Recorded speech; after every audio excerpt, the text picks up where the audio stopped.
అది 2005వ సంవత్సరం August 14.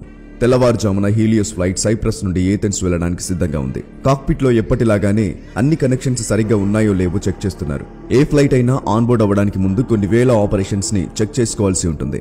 Helios అనేది ఒక చిన్న చార్టెడ్ ఎయిర్లైన్ కంపెనీ. హీలియోస్ కొనుగోలు చేసిన బోయింగ్ 737 ప్లేన్ 115 మంది ప్యాసింజర్లతో నిండి ఉంది. ఇక 9 గంటలకు ప్లేన్ టేకాఫ్ అయ్యింది. ప్లేన్ గాలిలో ఉన్నప్పుడు సడన్ గా ఒక అలారం కాక్పిట్ నుండి రావడం స్టార్ట్ అయింది. పైలట్స్ కొంచెం ఆందోళన పడ్డారు. ఎందుకంటే సాధారణంగా ఈ అలారం గ్రౌండ్ మీద ఉన్నప్పుడు రావాలి. ఎందుకు ఇలా వార్నింగ్ సౌండ్ వస్తుందని క్యాబిన్ సిబ్బందికి అర్థం కాలేదు.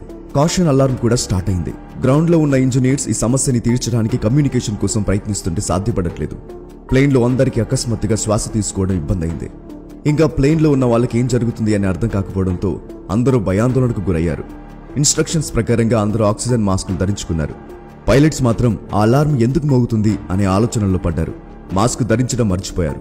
ప్లేన్ లోపలి పరిస్థితి ఏంటి అని గ్రౌండ్ లో ఉన్న ఇంజనీర్స్ కనుక్కోవడానికి ఎంత ప్రయత్నించినా లాభం లేకుండా పోయింది. ప్లేన్ అలానే ఎగురుతూ ఉంది, కానీ ప్యాసింజర్స్ కి కాక్పిట్ నుండి ఎటువంటి సమాచారం లేదు. మధ్యధర సముద్రం మీదుగా ఎథెన్స్ కి ప్రయాణమవుతున్న ఈ ప్లేన్ ఉన్న చోటనే గాలిలో చక్కర్లు కొడుతూ ఉంది. దాంతో గ్రీక్ ఎయిర్ ఫోర్స్ ఆఫీసర్స్ అప్రమత్తమయ్యి 2 F-16 ఫైటర్ జెట్స్ ని ఇన్వెస్టిగేట్ చేయడానికి పంపించారు. అందులో ఒక ఫైటర్ జెట్ లోని పైలట్ హీలియోస్ ప్లేన్ ని కాంటాక్ట్ అవ్వడానికి ప్రయత్నించారు, కానీ ఫలితం లేదు. ఆ ప్లేన్ కి కొంచెం దగ్గరగా వచ్చి గమనిస్తున్నప్పుడు కో పైలట్ సీట్ లో కూర్చున్న ఒక వ్యక్తి డీలాగా పడిపోయి ఉన్నాడు. కెప్టెన్ మాత్రం అస్సలు కనిపించడం లేదు. ఫైటర్ జెట్ లో ఉన్న పైలట్ ప్యాసింజర్స్ ని కూడా పరిశీలిస్తూ ఉన్నప్పుడు వారిలో ఏ చిన్న కదలిక కూడా కనిపించలేదు. కొన్ని సెకండ్ల తర్వాత కాక్పిట్ లో ఒక వ్యక్తి నుండి చలనం కనిపించింది. గాబరాగా ప్లేన్ కంట్రోల్స్ ని చెక్ చేస్తున్నాడు, కానీ ఆ వ్యక్తి నుండి కానీ ప్లేన్ నుండి కానీ ఎటువంటి రెస్పాన్స్ లేదు. ఆ తర్వాత ప్లేన్ కాస్త ఎడం వైపుకు వంగింది. ఇక శరవేగంతో కిందికి పడిపోవడం స్టార్ట్ అయింది. సరిగ్గా నేలకి 2100 అడుగుల ఎత్తులో ఉన్నప్పుడు కాక్పిట్ లో ఉన్న ఆ వ్యక్తి ఈ జెట్స్ ని చూశాడు. చూసిన వెంటనే చేతితో అటూ ఇటూ ఊపుతూ సైగ చేస్తున్నాడు, కానీ ఎటువంటి లాభం లేకుండా పోయింది. అంతలోని హీలియోస్ ఫ్లైట్ కింద పడి ధ్వంసమైంది. ఇదంతా కల్లారా చూస్తున్న ఫైటర్ జెట్స్ పైలట్స్ గుండెలు పగిలిపోయాయి. కళ్ళల్లో నీళ్లు తిరిగాయి. ఎంత కాపాడాలి అనుకున్న ఫలితం లేకుండా కళ్ళ ముందే అంతమంది చనిపోతుంటే చేసేదేమీ లేక గుండెలు బాదుకున్నారు. ప్రమాదం జరిగిన ఆ ప్రాంతానికి సహాయక సిబ్బంది వెంటనే వచ్చారు. ఆ ప్లేన్లో అడుగు పెట్టిన ఏ ఒక్కరు కూడా ప్రాణాలతో మిగిలిలేరు. గ్రీస్ హిస్టరీలోనే ఇదొక భయంకరమైన ఘోరమైన విమాన ప్రమాదం. ఈ ప్రమాదానికి గురైన వాళ్ళలో ఎక్కువ శాతం సైప్రస్ కి చెందిన వాళ్లే ఉన్నారు. దీంతో ఆ దేశం ప్రాణాలు కోల్పోయిన వాళ్ల కోసం 3 రోజుల పాటు నివాళులు అర్పించారు. క్రాష్ అయిన వెంటనే చేరుకున్న సిబ్బంది చనిపోయిన వ్యక్తుల బాడీ పార్ట్స్ ను కలెక్ట్ చేశారు. అలాగే ఆఫీసర్స్ కూడా ఈ ప్రమాదానికి కారణం ఏంటా అని పరిశోధించారు. ప్యాసింజర్స్ అందరూ కూడా ప్లేన్ కింద పడే సమయంలో ప్రాణాలతోనే ఉన్నారు. కానీ ఫైటర్ జెట్ పైలట్స్ ఎందుకని ఏ కదలికను గుర్తించలేకపోయారు. పైలట్స్ స్పృహలో లేనప్పుడు ఆ ప్లేన్ అంతసేపు చక్కర్లు ఎలా కుట్టింది, ఎవరు కంట్రోల్ చేశారు, దయ్యమా అనే సందేహం చాలా మందిలో వచ్చింది. అందుకే దీన్ని గోస్ట్ ఫ్లైట్ స్టోరీ అని ఈ రోజుకి చెప్పుకుంటూ ఉంటారు. కానీ ఏం జరిగింది అని తెలుసుకోవడానికి ఈ వీడియోని చివరి వరకు చూడండి. ప్రమాదం జరిగిన స్థలానికి చేరుకున్న సిబ్బంది పరిశోధన జరిపినప్పుడు వాళ్ళకి కాక్పిట్ లో దొరికిన టిష్యూ ఆధారంగా ఒక ఫ్లైట్ అటెండెంట్ ని గుర్తించారు. అతనే ఆండ్రూస్ ప్రోడ్రోమో. ఈయన పైలట్ స్థానంలో వచ్చి ఉక్కిరిబిక్కిరిగా కంట్రోల్స్ చెక్ చేస్తున్న వ్యక్తిగా గుర్తించారు. ఇన్వెస్టిగేషన్ లో భాగంగా అసలు ఆ వ్యక్తి ఎందుకు కాక్పిట్ లోకి వచ్చాడు, అతను ప్లేన్ ని కాపాడదామనుకున్నాడా లేదా కావాలని కిందికి పడేలా చేశాడా అనే కోణంలో ఆరా తీశారు. 7 రోజుల తర్వాత కాక్పిట్ రికార్డర్ సిబ్బందికి దొరికింది. ఈ రికార్డర్ లో ఆ ప్లేన్ లో జరిగిన సంభాషణలు లేదా కమ్యూనికేట్ అవ్వడానికి ప్రయత్నించిన మాటలు ఖచ్చితంగా స్టోర్ అయి ఉంటాయి. ఈ పరిశోధనకు ఈ రికార్డర్ ఎంతో కీలకమైన ఆధారం. పైగా అనేక ప్రశ్నలకు సమాధానం ఈ రికార్డర్ అని చెప్పొచ్చు. చీఫ్ ఇన్వెస్టిగేటర్ ఏమాత్రం ఆలస్యం చేయకుండా ఆ చివరి మాటలు వినేందుకు సిద్ధమయ్యాడు.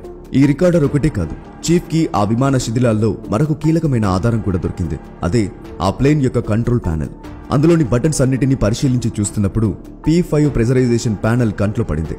ఈ P5 ప్రెజరైజేషన్ ప్లేన్ ఎంత ఎత్తులో ఉన్నప్పటికీ ప్లేన్ లోపల ఆక్సిజన్ లెవెల్స్ కరెక్ట్ గా ఉండేలా చూసుకుంటూ ఉంటుంది. ఇది ఆటోమేటిక్ గా జరిగే ప్రక్రియ. దీనికోసం ప్యానెల్లోని బటన్ ని ఆటోలో ఉంచితే సరిపోతుంది. ప్లేన్ లోని ప్రెషర్ ఆధారంగా ఫ్లైట్ ఎత్తున ఎగురుతున్న కొద్దీ ఇంజిన్స్ గాలిని లోపలికి సరఫరా చేస్తాయి. కానీ ఇక్కడ ట్విస్ట్ ఏంటంటే ఆటో మోడ్ లో ఉండాల్సిన బటన్ మాన్యువల్ లో ఉంటే మాత్రం pilot and co pilot plane లోని అట్మాస్ఫియర్ ని స్వతహాగా కంట్రోల్ చేయాల్సి ఉంటుంది. ఉదయం హీలియోస్ ఫ్లైట్ టేకాఫ్ అవ్వడానికి ముందు మెయింటెనెన్స్ చెక్ జరిపిన గ్రౌండ్ ఇంజనీర్స్ ఈ ప్రెజరైజేషన్ మోడ్ ని మాన్యువల్ కి సెలెక్ట్ చేశారు. ఎందుకంటే ఫ్లైట్ భూమి మీద ఉన్నప్పుడు మాన్యువల్ మోడ్ లోనే చెక్ చేయాలి. అయితే టెస్ట్లన్నీ పూర్తయ్యాక తిరిగి ఆ స్విచ్ ని ఆటోమేటిక్ మోడ్ లోకి మార్చడం మర్చిపోయారు. ఫ్లైట్ టేకాఫ్ అయి ఎన్నో గంటలు గడిచినా కూడా పైలట్ గానీ కో పైలట్ గానీ ఈ విషయాన్ని గమనించడంలో విఫలమయ్యారు.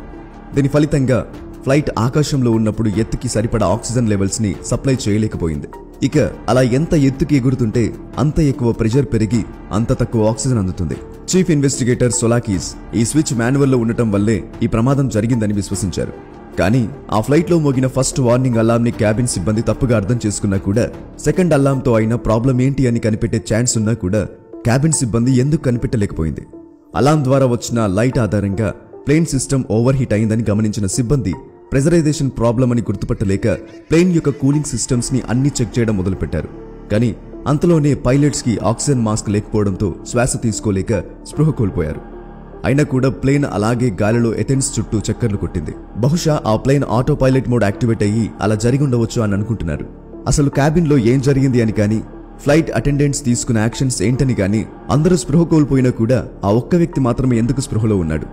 ఈ ఘోర ప్రమాదానికి సంబంధించిన ఒరిజినల్ రిపోర్ట్ ఈ విషయాలేవీ మెన్షన్ చేయలేదు. కానీ కొందరు రీసెర్చర్స్ అభిప్రాయం మేరకు స్పృహలో ఉన్న వ్యక్తి పేరు ఆండ్రూస్ ప్రోడ్రోమో. ఇతను ఒక ప్రొఫెషనల్ స్కూబా డైవర్ మరియు ఫార్మర్ సోల్జర్ కూడా. బహుశా ఈ ట్రైనింగ్ వల్ల అతనికి ఎక్కువ ఇమ్యూనిటీ కలిగించిందేమో అని కొందరు అభిప్రాయపడ్డారు.